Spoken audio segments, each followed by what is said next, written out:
لوگ اجناس وغیرہ سٹاک کر لیتے ہیں، چنا ہے، چاول ہے، گندم ہے، چینی ہے یا دیگر خود و نوش کی اشیاء،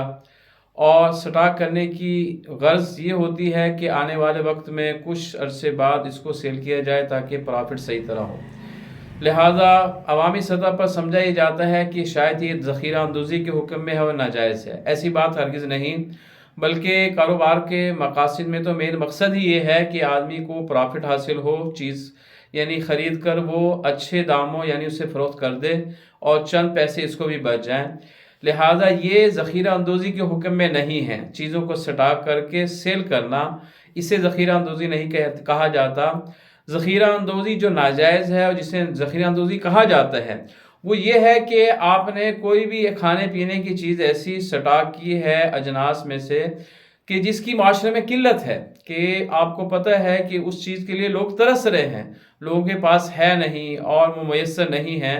اور ہر چیز آپ اس پر قبضہ کیے بیٹھے ہیں کہ سب لوگ مجبور ہیں کہ اب میں منہ مانگی قیمت ان سے یعنی وصول کر کے پھر انہیں فروخت کروں گا۔ اس صورت میں چیزوں کو سٹاک کرنا ذخیرہ اندوزی کے حکم میں ہے، جو کہ شرعی طور پر جائز نہیں ہے، یہ ناجائز ہے۔ بہرحال عمومی طور پر جو کچھ ہوتا ہے کہ کچھ عرصے کے لیے چیز سٹاک کر لی، وہ چیز مارکیٹ میں عام ہے، ہر جگہ مہیا ہے، یہاں سے نہیں دوسری دکان سے، دوسری سے نہیں تیسری دکان سے، دوسرے بازار سے بآسانی یعنی وہ وصول ہو جاتی ہے، مہیا ہے، میسر ہے، تو لہٰذا یہ ذخیرہ اندوزی کے حکم میں نہیں ہے۔ اس طرح چیزوں کو سٹاک کر کے کچھ عرصے بعد سیل کر دینا اچھے دام کی یعنی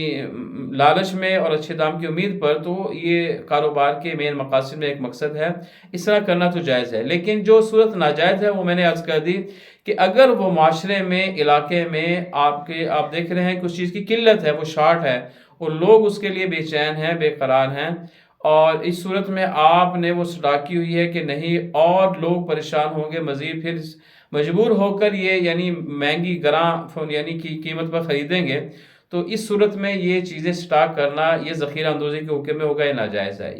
اسے تلقی جلب بھی کہا جاتا ہے۔ نبی صلی اللہ علیہ وسلم کے زمانے میں مسلم شریف کی روایت ہے کہ مدینہ منورہ میں اس وقت یعنی طریقہ اور دستور یہ تھا کہ کوئی بھی باہر سے بڑا تاجر سامان لے کر آتا تو ایک تاجر جا کر سارا ہی اس سے سامان خرید لیتا، اسے تلقی جلب کہتے ہیں۔ اسے آپ علیہ السلام نے منع فرمایا کہ جب اس نے سارا سامان خرید لیا، پتہ ہے کہ لوگوں کے پاس اور کسی تاجر کے پاس تو ہے نہیں، سب نے مجھ سے ہی خریدنا ہے، تو میں جتنا چاہوں اسے مہنگا اور گراں یعنی مقدار میں اسے فروخت کروں اور جتنا مرضی ان سے میں پرافٹ لوں، وہ مانگی قیمت، تو یہ صورت ناجائز ہے کہ آپ کو پتہ ہے کہ وہ چیز آپ کے علاوہ کسی کے پاس نہیں ہے۔ تو بہرحال ساری بات کا خلاصہ یہ ہوا کہ عمومی طور پر ہمارے معاشرے میں جو سمجھا جاتا ہے ذخیرہ اندوزی عمومی طور پر یہ ناجائز نہیں ہے کہ آدمی کو چیزیں سٹاک کر لیتا ہے۔ کھانے پینے کی دیگر ہی بہت ساری اشیاء ہیں، مارکیٹیں گودام بھرے ہوتے ہیں، لیکن اگر معاشرے میں آپ کو پتہ ہے اس چیز کی قلت ہے، وہ شارٹ ہے یا عنقریب وہ شارٹ ہونے کے امکانات اس کے ہیں، جیسے ذرائع ابلاغ عام ہے، سوشل میڈیا عام ہے، پتہ چل جاتا ہے ذرائع ابلاغ سے، تو آپ نے اگر وہ چیز